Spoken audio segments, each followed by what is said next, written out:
تو روزہ انسان جو روزہ رکھتا ہے وہ طلوع آفتاب سے لے کر غروب آفتاب تک، یعنی کہ سحری کا وقت جو شروع ہوتا ہے وہ طلوع آفتاب سے لے کر ہوتا ہے غروب آفتاب تک، یعنی صبح فجر کی نماز، جب فجر کی اذان ہو جائے تو اس وقت انسان کھانا پینا چھوڑ دیتا ہے اور مغرب کی اذان تک اس سے رکا رہتا ہے، یعنی کہ اس سے پہلے انسان سحری کر لیتا ہے اور اس کے بعد انسان سارا دن بھوکا پیاسا رہتا ہے۔ اور اگر ہم اس کو یوں کہیں کہ طلوع آفتاب سے لے کر غروب آفتاب تک کھانے پینے کی اشیاء سے رک جانا، اس کو روزہ کہلاتے ہیں۔ یہ ہو گئی اس کی اصطلاحی تعریف، ٹھیک ہے، یہ جو میں نے ابھی بیان کی۔ اگر لغوی معنی بیان کریں تو لغوی معنی میں نے آپ کو بیان کر دیا کہ صام یصوم سے صیام ہے، اور اس کا مطلب ہوتا ہے کہ کسی بھی چیز سے رک جانا۔ تو آگے قرآن مجید کی آیت جو کہ میں نے پہلے بیان کر دی ہے، تو اس کے بعد روزہ اچھا کن چیزوں پر، کن لوگوں پر فرض ہے؟ تو روزہ بالغ مرد اور مسلمان عورت پر فرض ہے، بشرطیہ یہ کہ اسے کوئی بیماری لاحق نہ ہوئی ہو اور وہ بیمار نہ ہوا ہو یا پاگل یا مجنون نہ ہوا ہو، ٹھیک ہے، تو اس بندے پر روزہ فرض قرار دیا گیا ہے۔ اور روزے کا مقصد ہے کہ انسان پرہیزگاری حاصل کرے، اللہ رب العزت کے ہاں تقوی اختیار کرے۔ تقوی کا لفظی مطلب ہی یہ ہوتا ہے کہ انسان پرہیزگاری اختیار کرے اور بری چیزوں سے بھی رک جائے، صرف اس کا جو کھانے پینے کی اشیاء سے ہی نہ رکا رہے بلکہ وہ رکا رہے اپنی بری عادتوں سے۔ تو یہ ایک پریکٹس ہوتی ہے انسان کی جو ایک پورا مہینہ انسان کرتا ہے، جس سے انسان کے اوپر سارا سال اس کے فوائد اور ثمرات رہتے ہیں۔ اور حدیث پاک میں بیان ہوا ہے کہ جو شخص جھوٹ اور بیہودہ بولنا اور جھوٹ پر عمل کرنا نہ چھوڑے تو اللہ تعالیٰ کو اس کے کھانے پینے کو چھوڑ دینے کی کوئی ضرورت نہیں۔ یہ حدیث بیان ہوئی ہے سنن ابن ابی داؤد کی 2362 حدیث نمبر ہے۔ تو یہ حدیث پاک کا ترجمہ ہے، یہ ہمارے پاس آ جائے گا۔ ایک ہم نے آیت بیان کی قرآن و سنت کی قرآن کی روشنی میں، یا ایھا الذین آمنوا کتب علیکم الصیام، یہ اس کی فضیلت اور اہمیت کو واضح کر رہی ہے۔ تو یہ ابھی ہم اس ٹاپک پر بات کر رہے ہیں۔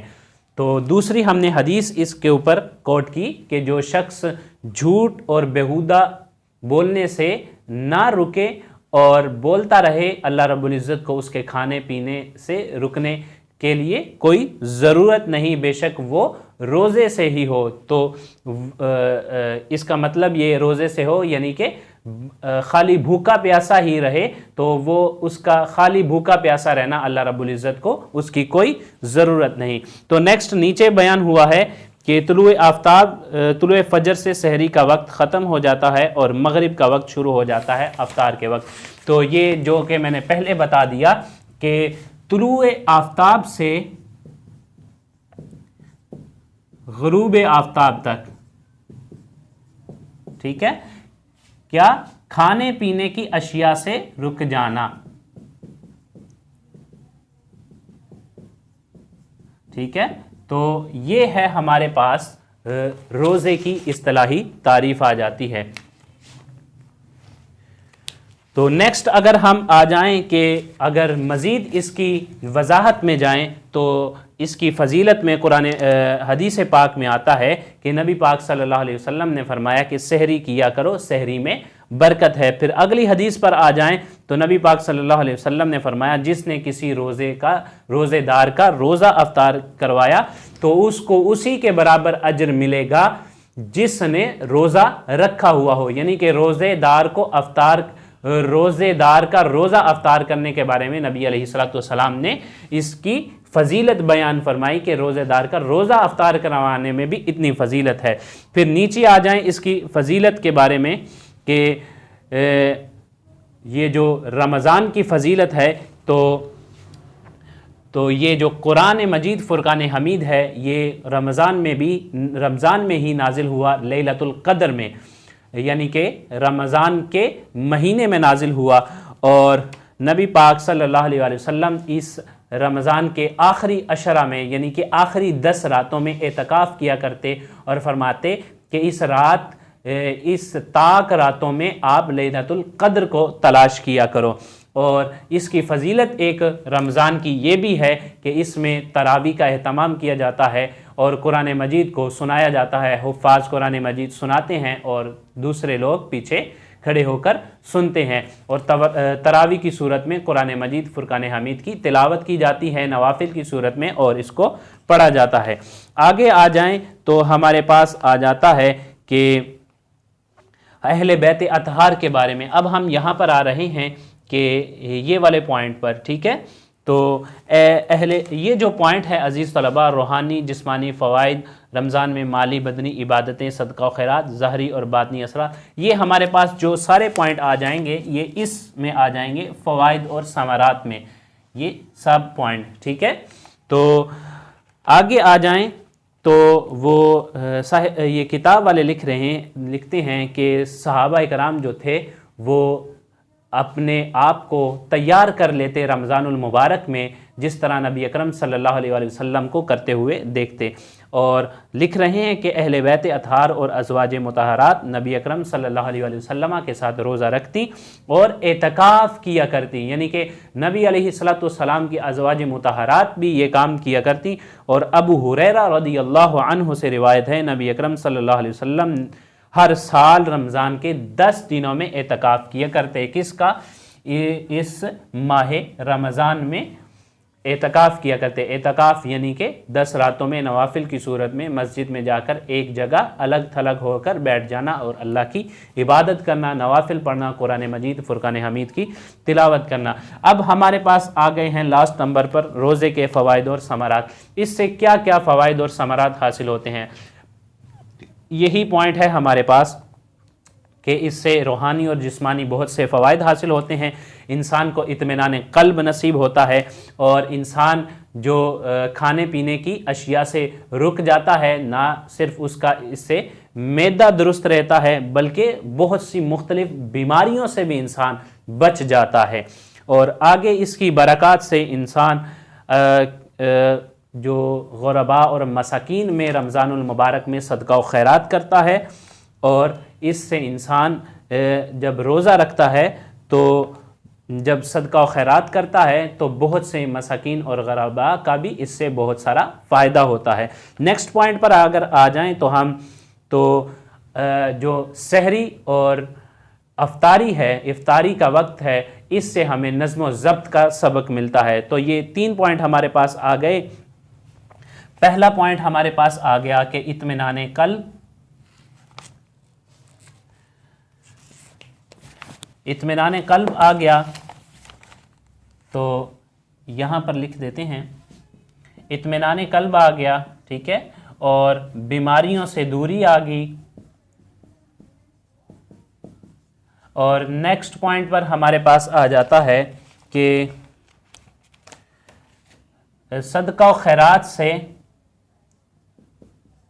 فائدہ ہوتا ہے غرباء اور مساکین کا فائدہ۔ یہ میں شارٹ لکھ رہا ہوں تاکہ آپ کو آسانی سے یاد ہو جائے، ٹھیک ہے، غرباء اور مساکین کا فائدہ۔ تو یہ 3rd پوائنٹ پہ ہمارے پاس آ جاتا ہے نظم و ضبط۔ تو 4تھ نمبر پہ ہمارے پاس جو چیز ہے وہ پوائنٹ ہے کہ انسان اس سے تقوی، جو مسلمان ہے مسلمان اس سے تقوی اختیار کرتا ہے اور اس سے پرہیزگاری اختیار کرتا ہے، اور اس کو ہمدردی اور ایثار اور قربانی کا جذبہ اس رمضان المبارک سے پیدا ہوتا ہے۔ اور اس پر ہم لکھ دیتے ہیں ایثار اور قربانی کا جذبہ۔ تو یہ 4 پوائنٹ ہو گئے ہمارے پاس۔ 5تھ نمبر پہ ہمارے پاس آ جاتا ہے روزے کی وجہ سے نیکی اور تقوی کی فضا پیدا ہوتی ہے، جس کی وجہ سے مسلمانوں میں عبادت کا شوق بڑھ جاتا ہے اور روحانی تسکین حاصل ہوتی ہے، ٹھیک ہے۔ تو یہ ہمارے پاس آ گئے جسمانی روحانی فوائد، ظاہری اور باطنی فوائد آ گئے، ٹھیک ہے۔ تو یہ ہمارے پاس یہ 5 پوائنٹ بنتے ہیں تقریباً اس میں سے، جو آ جاتے ہیں اس میں یہ روزے کے فوائد اور ثمرات میں۔ اگر ہم آ جائیں لاسٹ پہ ایکسرسائز پہ،